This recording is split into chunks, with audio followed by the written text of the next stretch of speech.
Hi friends, आपका स्वागत है हमारे यूट्यूब चैनल ग्लांस एकेडमी पर। आज की इस वीडियो में हम एंशिएंट और मिडिवल हिस्ट्री से संबंधित कुछ महत्वपूर्ण एमसीक्यू सॉल्व करेंगे जो आपके यूपी टेट, राजस्थान टेट और सी टेट के लिए बेहद इंपॉर्टेंट होने वाले हैं। इसी तरीके से और भी अगर आप टेस्ट सीरीज करना चाहते हैं तो हमारी प्लेलिस्ट में जाइए। वहाँ पर आपको ज्योग्राफी, हिस्ट्री और सिविक्स से संबंधित बहुत ही महत्वपूर्ण प्रश्नों की श्रृंखला चलाई जा रही है। और इसी समय अगर अभी तक आपने चैनल को सब्सक्राइब नहीं किया तो चैनल को सब्सक्राइब करके बेल नोटिफिकेशन ऑन कर लीजिएगा, जिससे सबसे पहले अपडेट्स आपके पास पहुंचती रहे। और इस वीडियो की पीडीएफ प्राप्त करने के लिए आप टेलीग्राम चैनल को ज्वाइन कर सकते हैं, लिंक उसका वीडियो के डिस्क्रिप्शन बॉक्स में दिया हुआ है। तो चलिए शुरू करते हैं हम अपने पहले आज के क्वेश्चन से। देखिए, पहला प्रश्न आपका क्या है कि भारत में सिंधु घाटी सभ्यता का नामकरण किसने किया था? बी ऑप्शन सही हो जाएगा, सर जॉन मार्शल ने। इन्होंने अपनी ही निगरानी में इसके जो दो प्रमुख नगर हैं, एक हड़प्पा और एक मोहनजोदड़ो, इन दोनों ही शहरों की खुदाई करवाई थी, जहाँ से इन्होंने इसका नाम सिंधु घाटी सभ्यता दिया। क्योंकि मोहनजोदड़ो जो कि इसका एक बहुत ही प्रमुख शहर है, यह सिंधु नदी के किनारे बसा हुआ था। अगले प्रश्न को देखते हैं। क्वेश्चन नंबर सेकंड है, प्राचीन भारत में निम्नलिखित में से कौन सी लिपि दाईं ओर से बाईं ओर लिखी जाती है? दाईं ओर से लिखने का मतलब होता है इधर से बाईं ओर लिखना, तो इसी को हम कहते हैं। तो ये हो जाएगा डी ऑप्शन, खरोष्टी लिपि। और वर्तमान में हम लोग देवनागरी भाषा का प्रयोग करते हैं लिपि का, जिसमें हम बाईं ओर से दाहिनी ओर लिखते हुए जाते हैं। क्वेश्चन नंबर नेक्स्ट देखते हैं हम। प्रयाग प्रशस्ति किससे संबंधित है? तो प्रयाग प्रशस्ति समुद्रगुप्त से संबंधित है और इससे हमें गुप्त साम्राज्य के बारे में जानकारी मिलती है। और इसकी रचना इनके दरबारी कवि हरिसेन नामक विद्वान ने की थी। और इस प्रयाग प्रशस्ति में हमें बीरबल और जहांगीर, इन दोनों के नाम हमें प्राप्त चलते हैं। यानी बीरबल का भी नाम इस पर मिलता है हमें, और जहांगीर का भी नाम देखने को मिलता है।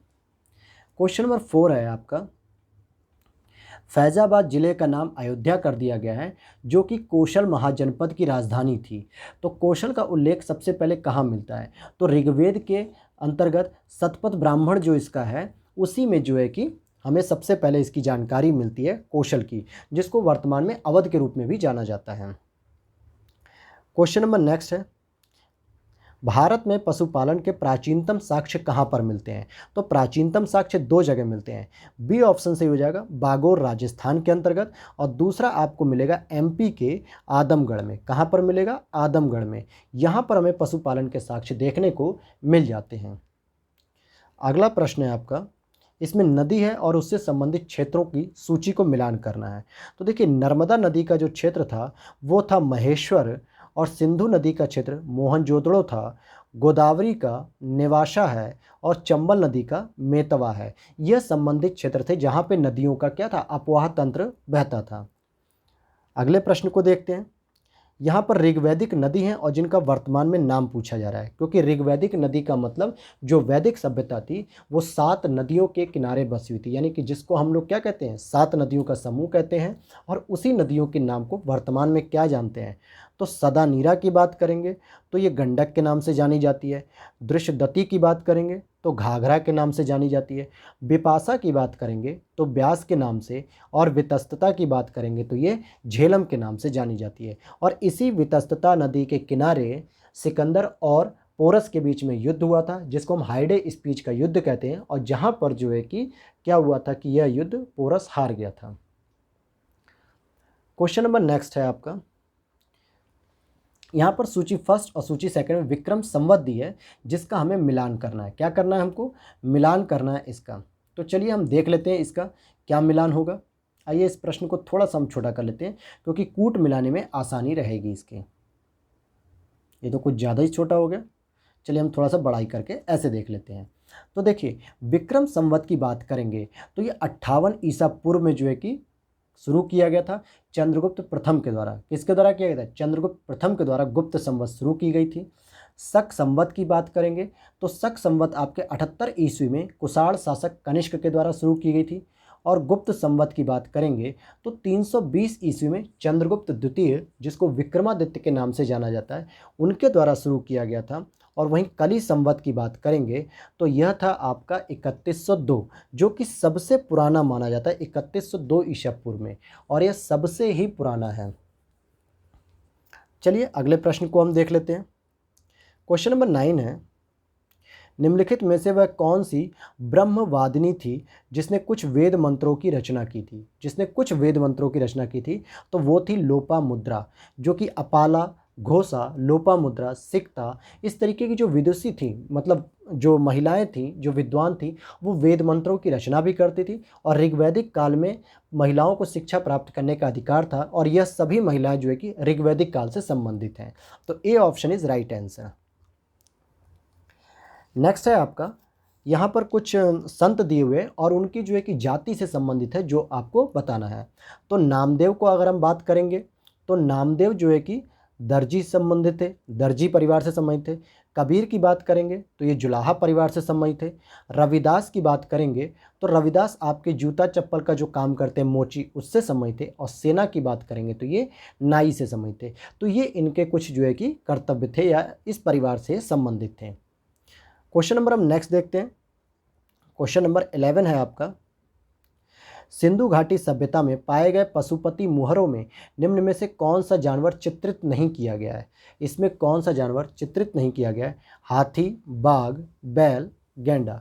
तो देखिए उस समय बैल नहीं था, तो सी ऑप्शन इस गलत हो जाएगा, क्योंकि सिंधु घाटी सभ्यता में जो मुहर मिली है उसमें पुरुष देवता एक चित्रित है, यानी पुरुष को जो है कि योग की मुद्रा में रखा गया है और उसके पैर के किनारे किनारे 5 जानवर हमें देखने मिलते हैं, जिसमें हाथी है, बाघ है, गेंडा है, भैंसा है और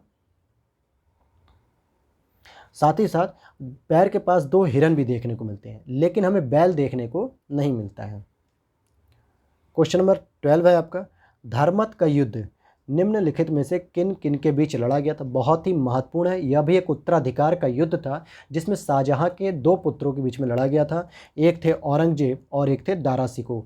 यहाँ से दारा शिकोह पराजित हो जाता है और यहीं से औरंगजेब अपने आप को शक्तिशाली समझने लगता है। C option is right answer.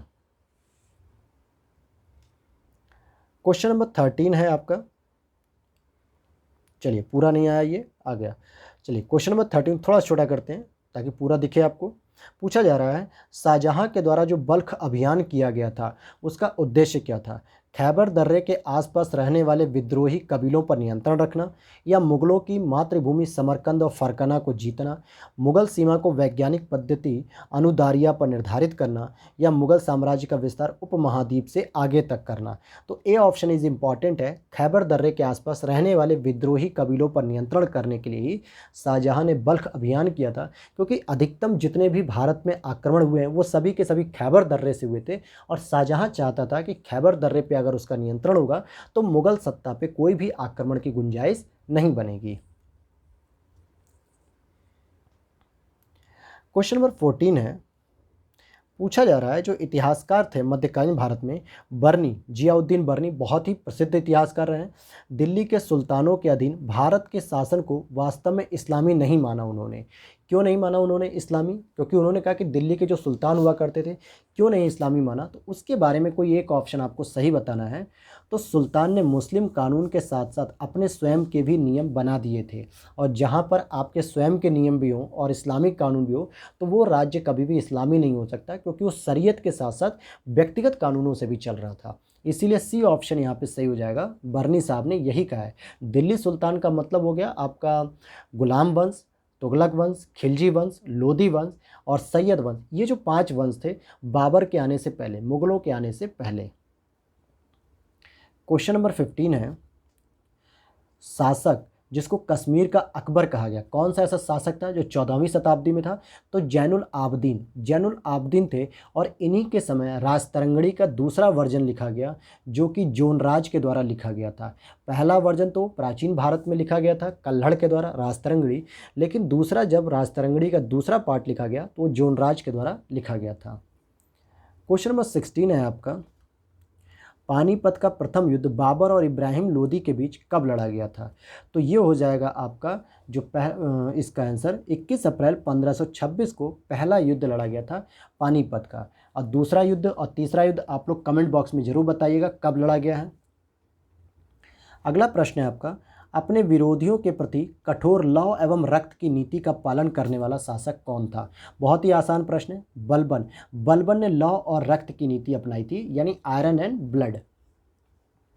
Question number 18 है, सल्तनत काल के किस शासक ने 5 बड़े शहरों का निर्माण करवाया था? 5 बड़े शहरों का।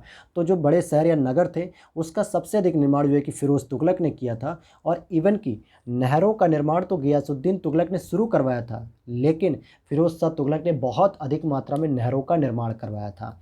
और साथ ही साथ इसने जो है कि दीवान खैरात और इस तरीके के बहुत सारे दीवान यानी कि विभाग भी खोल दिए थे, दीवान बंदगान, जहाँ पे दासों की जो है कि देखरेख की जाती थी। अब बताया जाता है कि जो सल्तनत काल था उसमें फिरोज शाह तुगलक के पास ही सबसे अधिक दास थे, क्योंकि दासों का बहुत शौकीन था। क्वेश्चन नंबर 19 है, सूची फर्स्ट को सूची सेकंड से मिलाना है कि जो शासक थे उन्होंने अपनी कौन कौन सी राजधानी बनाई थी। तो देखिए, किला राय पिथौर, किला राय पिथौर को जो राजधानी बनाई थी वो किसने बनाई थी? कुतुबुद्दीन ऐबक ने बनाई थी। जहाँपना जो कि दिल्ली में किसने बनाया था? मोहम्मद बिन तुगलक।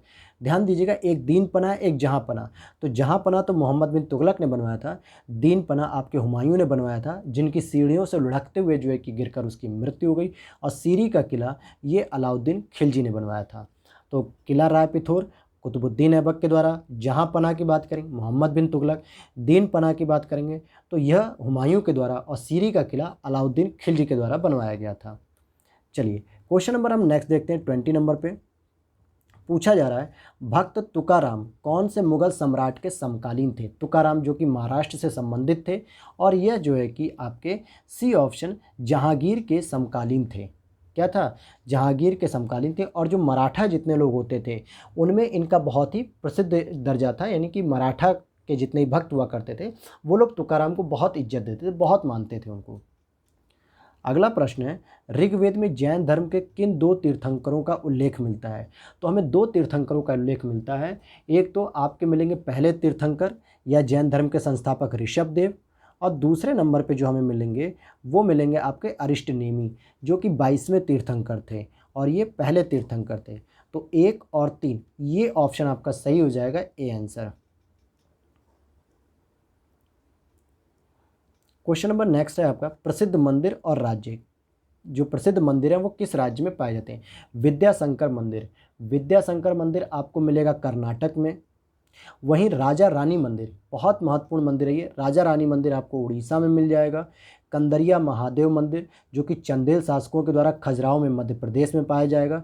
और भीमेश्वर मंदिर ये आपका आंध्र प्रदेश में है। तो विद्याशंकर मंदिर आपका कर्नाटक, राजा रानी मंदिर उड़ीसा, कंदरिया महादेव मंदिर मध्य प्रदेश, और भीमेश्वर मंदिर आंध्र प्रदेश में स्थित है। मंदिरों से संबंधित भी प्रश्न आपके एग्जाम में पूछे जाते हैं। अगला क्वेश्चन है, जैन दर्शन के अनुसार सृष्टि की रचना एवं पालन तथा पोषण कैसा है यह? मतलब जैन दर्शन क्या मानता है इसके बारे में कि सार्वभौमिक सत्य से हुआ है। किससे हुआ है? सार्वभौमिक सत्य से। जैन धर्म में ईश्वर की संकल्पना तो की गई है, लेकिन उसको सर्वोच्च नहीं माना गया। उससे ऊपर उन्होंने जिन को रखा है। जिन मतलब जो उनके तीर्थंकर हुए, जिन्होंने अपने सभी इंद्रियों के साथ साथ ज्ञान की प्राप्ति किया और सभी इंद्रियों पर कंट्रोल किया, यानी सर्वस्व ज्ञान जिनको प्राप्त हुआ, उनको सर्वोच्च स्थान दिया है। उसके नीचे भगवान को स्थान दिया है, यानी ईश्वर का स्थान दिया है। क्वेश्चन नंबर 24 है, निम्नलिखित नृत्यों में से किस एक में एकल नृत्य होता है? एकल नृत्य होता है। तो देखिए, सही जवाब हो जाएगा आपका डी इसका हो जाएगा, एक मिनट, देखिए ओडिसी नृत्य में जो है कि एकल नृत्य होता है, और ये कहाँ पे होता है? तो ओडिशा में होता है। और अगर हम भरतनाट्यम की बात करेंगे तो ये तमिलनाडु में होता है। कुचिपुड़ी की बात करेंगे तो ये केरल में होता है। मोहिनी अट्टम की बात करेंगे तो ये आंध्र प्रदेश में नृत्य होता है। और इस प्रश्न का सही जवाब हो जाएगा डी ऑप्शन। क्वेश्चन नंबर 25 है, निम्नलिखित में से किसको यूनेस्को द्वारा अमूर्त सांस्कृतिक विरासत के रूप में घोषित नहीं किया गया है? घोषित नहीं किया गया है तो थेयाम या थेयम, इसको जो है कि अमूर्त विरासत के रूप में घोषित नहीं किया गया है। चलिए, और ये कहाँ का है? ये केरल में एक नाट्य कला का जो है कि रूप है। कहाँ का? केरल का। क्वेश्चन नंबर 26 है, निम्नलिखित में से कौन सा जोड़ा सही सुमेलित नहीं है? तो यहाँ पर यह पूछा जा रहा है सही सुमेलित नहीं है। तो अब्दुल रहमान ने क्या किया? इसको अगर हम देखते हैं तो देखिए, हम्मीर रासो अब्दुल रहमान ने नहीं बल्कि सारंग देव ने लिखी थी। किसने लिखी थी? सारंग देव ने लिखी थी। ये ध्यान दीजिएगा, हम्मीर रासो, और चंदबर दाई ने पृथ्वीराज रासो लिखी, जागनिक ने आल्हा खंड लिखा और नरपति नाल ने बीचल देव रासो लिखा था। लेकिन अब्दुल रहमान ने हम्मीर रासो नहीं लिखा, सारंग देव ने लिखी थी। क्वेश्चन नंबर 27 है आपका, निम्नलिखित में से किसे ब्लैक पैगोडा के नाम से जानते हैं? तो कोणार्क का सूर्य मंदिर, जो कि बहुत ही प्रसिद्ध उत्तर हो जाएगा आपका, कोणार्क का सूर्य मंदिर, इसी को ब्लैक पैगोडा के नाम से जाना जाता है। और जबकि ध्यान दीजिएगा, ओडिशा में ही एक मंदिर है जिसको हम जगन्नाथ मंदिर के नाम से जानते हैं, जगन्नाथ मंदिर, जो कि पुरी में है, और इसको हम सफ़ेद पैगोडा के नाम से जानते हैं। किस नाम से? सफ़ेद पैगोडा के नाम से। एक प्रश्न यहाँ पर यह भी ध्यान दीजिएगा कि जो कोणार्क का सूर्य मंदिर है, इसको किसने बनवाया था? तो इसको बनवाया था नरसिंह देव प्रथम ने। किसने? नरसिंह देव प्रथम के द्वारा बनवाया गया था ये। अगले प्रश्न को देखते हैं। क्वेश्चन नंबर 28 है, निम्नलिखित में से कौन सी गुफा त्रिमूर्ति के लिए प्रसिद्ध है? अजंता, भाजा, एलिफेंटा या एलोरा? तो सही जवाब हो जाएगा सी, एलिफेंटा से जो है कि एक त्रिमूर्ति जो है कि मिली है, और जिसमें 3 चेहरे दिखाए गए हैं। कौन से? ब्रह्मा, विष्णु, महेश, ये तीनों ही चेहरे इस पे दिखाए गए, यानी तीनों ही देवताओं को इंडिकेट किया गया है, इसलिए इसको त्रिमूर्ति के नाम से जानते हैं। क्वेश्चन नंबर 29 है आपका, भारतीय संस्कृति के संदर्भ में कौशेय शब्द क्या है? कौशेय शब्द किससे संबंधित है? तो ये सी ऑप्शन सही हो जाएगा, सिल्क, जो कि गुप्त और गुप्तोत्तर काल में कौशेय शब्द का प्रयोग सिल्क के लिए किया जाता था। कौन से काल में? गुप्ता पीरियड में और गुप्तोत्तर काल में। और लास्ट प्रश्न है आपका इस सीरीज का, कौन से अभिलेख में हर्ष के द्वारा रचित पुस्तकों का वर्णन मिलता है? कौन से अभिलेख में कहा गया कि हर्ष ने कुछ पुस्तकें रची हुई हैं? तो इसका सही जवाब हो जाएगा मधुबन प्लेट शिलालेख। इससे जो है कि हमें जानकारी मिलती है कि हर्ष ने 3 प्रमुख पुस्तकें लिखी थी। एक का नाम क्या था? पहले का नाम था प्रियदर्शिका, ये हर्ष की पहली थी, और दूसरी पुस्तक इनकी रत्नमालिका थी, रत्नमालिका, और तीसरी और अंतिम जो इनकी प्रमुख पुस्तक थी वो थी नागानंद। क्या नाम था उसका? नागानंद। तो ये 3 इन्होंने पुस्तकें लिखी थी हर्ष ने, और इनकी जानकारी हमें मधुबन प्लेट शिलालेख से मिलती है। तो ये थे आपके प्राचीन और मध्यकालीन भारतीय इतिहास से संबंधित कुछ महत्वपूर्ण MCQ। तो चलिए, इसी प्रकार की अपडेट्स पाने के लिए चैनल को तुरंत अभी सब्सक्राइब कर लीजिए, नोटिफिकेशन ऑन कर लीजिए। मिलते हैं आपको अगले वीडियो में अगले प्रश्नों के साथ, तब तक के लिए जय हिंद।